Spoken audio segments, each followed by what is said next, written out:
From UFOs to psychic powers and government conspiracies, history is riddled with unexplained events. You can turn back now or learn the stuff they don't want you to know.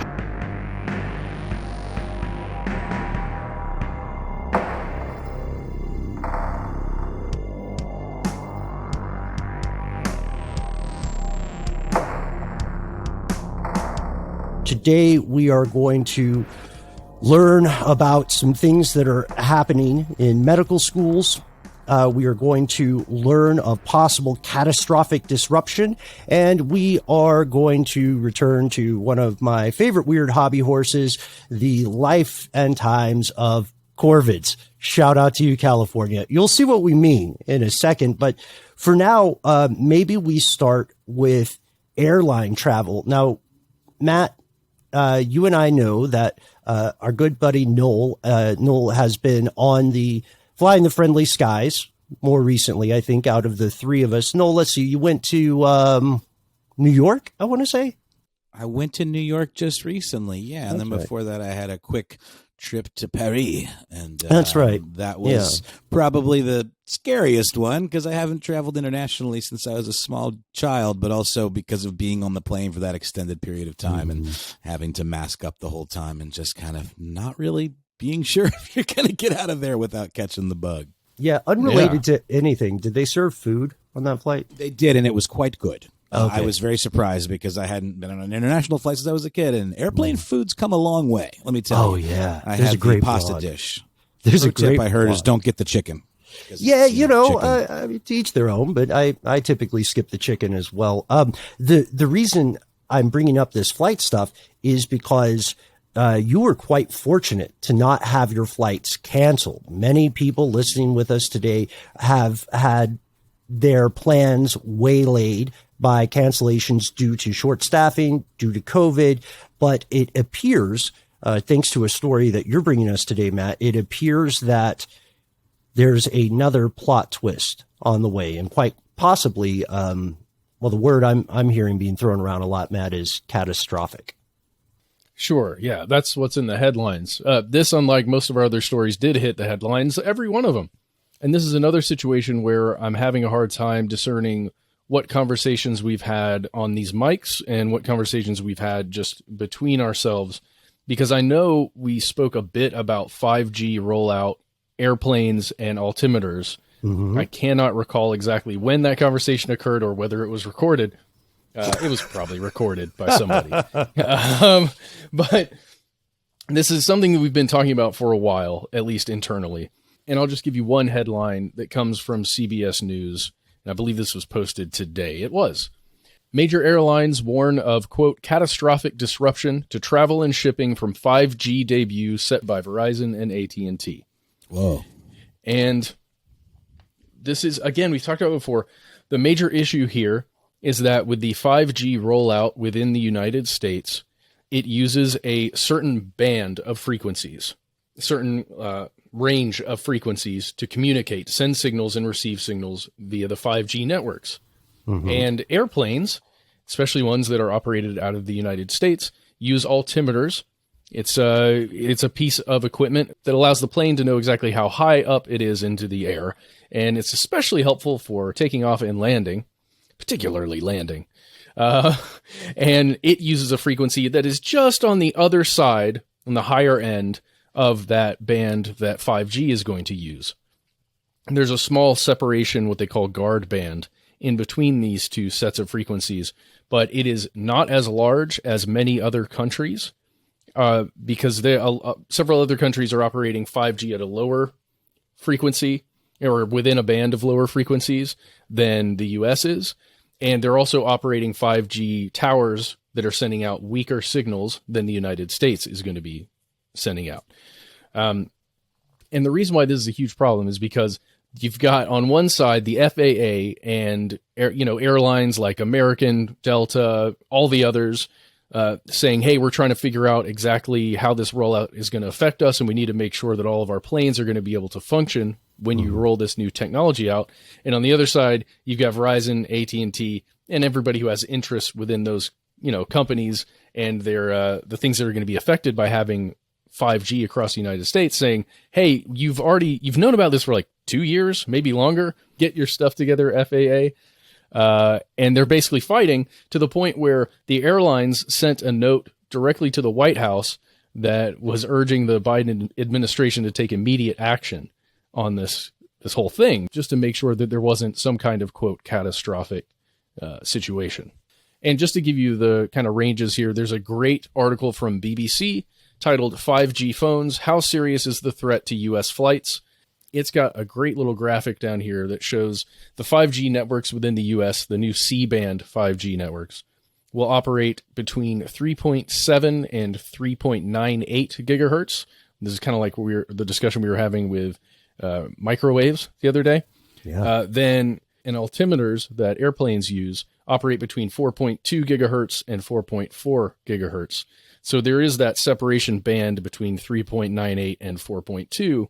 But the worry is that as planes are coming in with these very strong C-band 5G signals, they're going to somehow interfere with those altimeters, and pilots won't be able to know how high they are in the air. Neither will the airplane's, automatic systems that can run. So that landing could be an issue, especially if there's visibility issues already. So there is a somewhat dirty secret in the aviation industry, in the commercial aviation industry, which is this. It is now possible for planes to be flown remotely, similar to autonomous cars. Human pilots are a very reassuring thing, though, for passengers. And I've heard before, and love to hear some of our listeners who are familiar with the aviation industry weigh in. But I've heard before that the most important part of being a commercial pilot is the landing process, is actually sticking the landing, because that's when you can tell, because you guys know that I've traveled a lot under a variety of circumstances. And when I run into the people who are traveling all the time, you'll notice that they become aficionados of grading the landing, and they're like, oh, that's a good one. And that all has to do with, the trajectory of the approach or whatever. And you need the altimeters to work correctly to be able to gauge that right. I just had a question. So, this is obviously a new technology that's broadcasting on frequencies that have never been used for anything before. You mentioned microwaves. Obviously, this is like approaching that range, but is the deal with 5G that it literally, like, these are frequencies that are shared in some way, or is it just so close to the frequencies that the planes use that there could be a conflict? I just want to understand how this relates to the overall spectrum. Major, sure. The major issue is the proximity of the C-band 5G networks and how close they are to the altimeter and the frequencies that are used there. So that's really what it is. And there's just a little bit of space in between. In other countries, they're using slightly, I'm using the video here. If you're watching on YouTube, congratulations. If in several other countries where 5G has been rolled out, I believe it's 40 other countries right now that have successfully rolled 5G out. They have a larger band of separation in between the two frequencies. So, the thought is there's going to be way less chance for that 5G signal to interrupt anything that's happening on the plane. That's because in those countries, the frequencies are less crowded just because of the way broadcast works and because they're just not being used? Or there's more of a space, an interval in the overall band. Like, without getting too in the weeds, that excellent article you referenced earlier, Matt, by Theo Leggett. I agree with you. People should check out the infographic there. You can see 5G networks operating from 3.7 gigahertz to 3.98.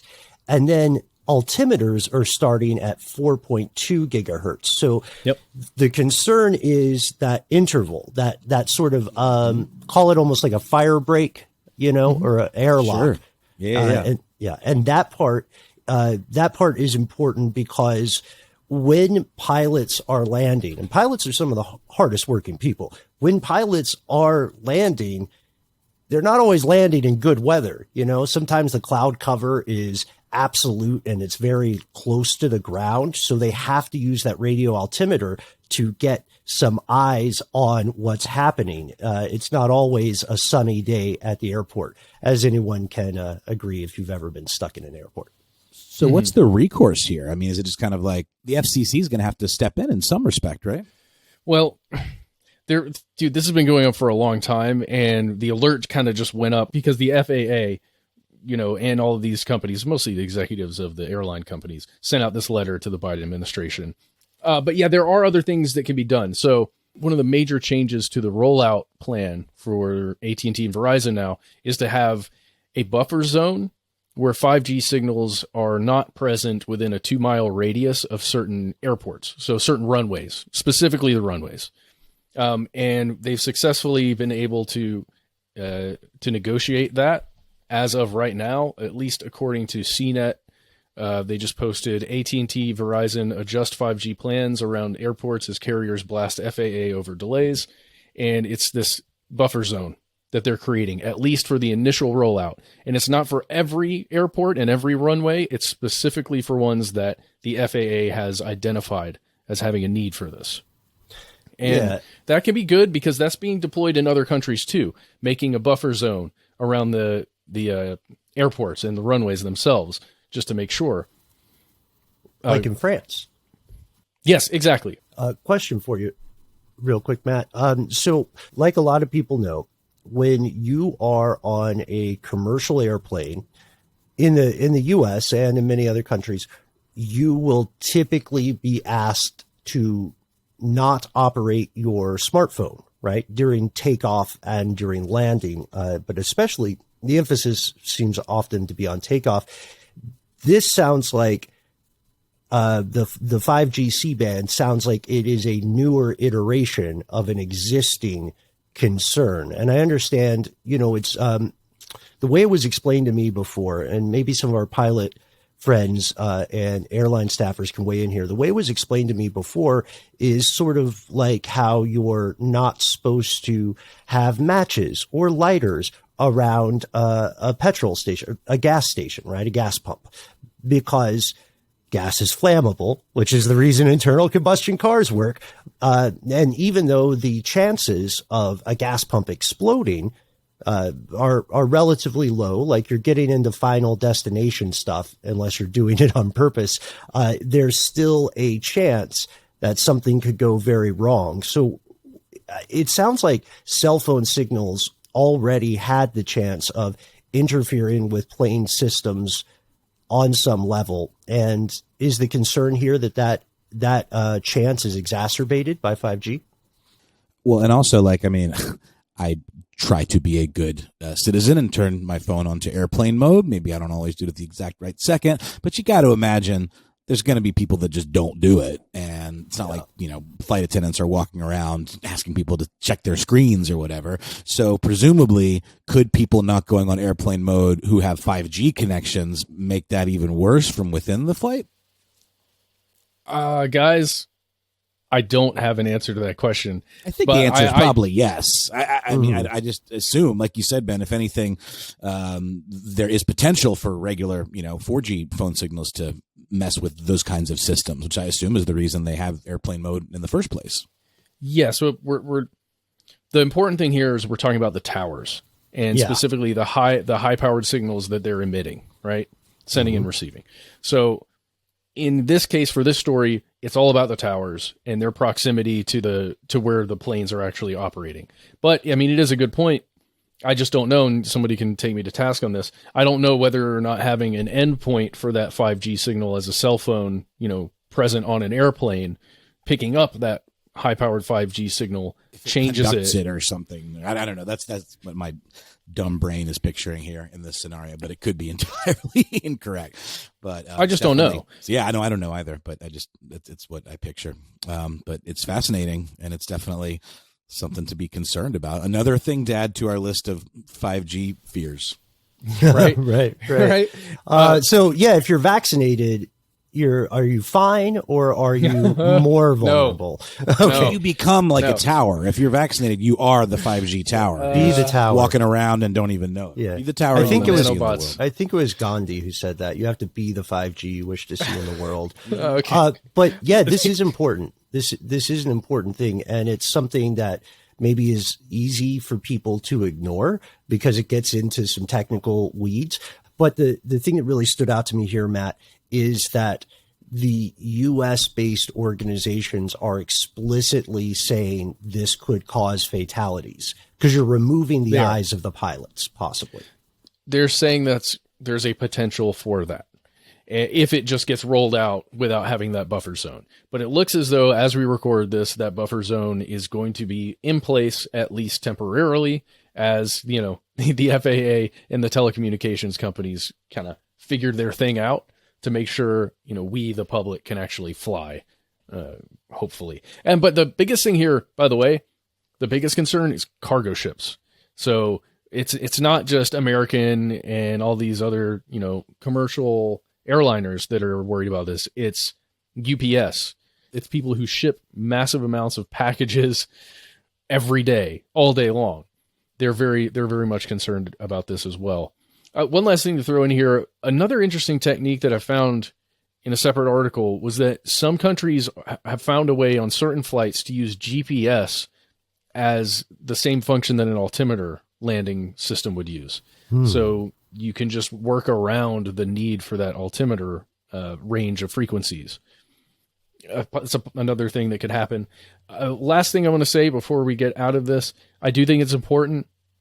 There is some fun shade being thrown at the FAA by AT&T, and I want to read some of this just because it's fun.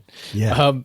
First of all, here's a quote from a spokesperson. This has all been happening over the last week, and most recently the last few days. Spokesperson at AT&T says, quote, "We are frustrated by the FAA's inability to do what nearly 40 countries have done, which is to safely deploy 5G technology without disrupting aviation services, and we urge it to do so in a timely manner." Just to clarify, you're talking about the gap in other countries. Like, so this is a thing you can just choose to do, to implement. It has nothing to do with like the crowding of the available bandwidth or the available spectrum. Like the FCC here just chose not to include that gap. I just want to understand if it's like a function of, you know, our country is different than those countries and they just kind of like can't do the same arrangement, or if they really did kind of sleep on it and could have made it safer.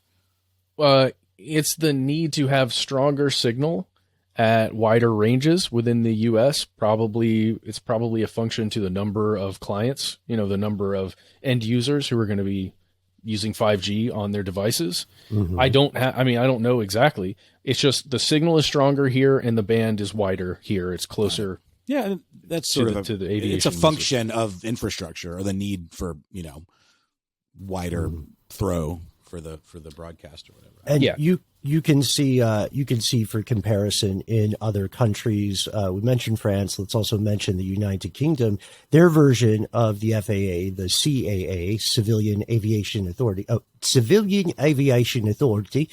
says that there have been no confirmed instances where 5G interference has resulted in aircraft system malfunction or unexpected behavior. But again, this is the kind of thing, this is a pickle of policy planning, because if you do everything right and you're overly cautious and risk averse, then no one will have an accident because of this, and they may not appreciate all the trouble you put them through. But if you're a little bit laissez-faire about it, and then God forbid a plane crashes, then all of a sudden it is super your fault, even though no one listened to you. So it's a great point. It's a great point. Dude, last thing from AT&T. This was the second part of that shade. Quote, "At our sole discretion, we have voluntarily agreed to temporarily defer turning on a limited number of towers around certain airport runways as we continue to work with the aviation industry and the Federal Aviation Administration to provide further information about our 5G deployment, since they have not utilized the last 2 years they've had to responsibly plan for this deployment." Basically saying, hey, FAA, you haven't responsibly used these past 2 years, bro. I like it's really messed up. Get it together, FAA. That's just the way I hear it in my head. throwing shade. But yeah, anyway, I guess it feels more like it needs to be a collaboration, though. I mean, I would think that the telecommunications side of it is just as responsible for working with the FAA as the other way around. But it seems like they're just sort of like acting like two completely separate, unrelated entities that aren't really shaking hands in this process. It's public signaling, It is. It's complicated. More is to come. Hopefully airplanes haven't crashed since we've recorded this and you're hearing it. I hope. God, I hope. If not, stay safe while you're out there in the skies. And hopefully this 5G thing, doesn't do weird stuff to us. It's been safely deployed in 40 other countries, so we should be fine. All right. Yeah, there's a lot of things other countries do better than us. Yeah, that's true. All right. We're going to hear a quick word from our sponsor, and we'll be right back with more strange news.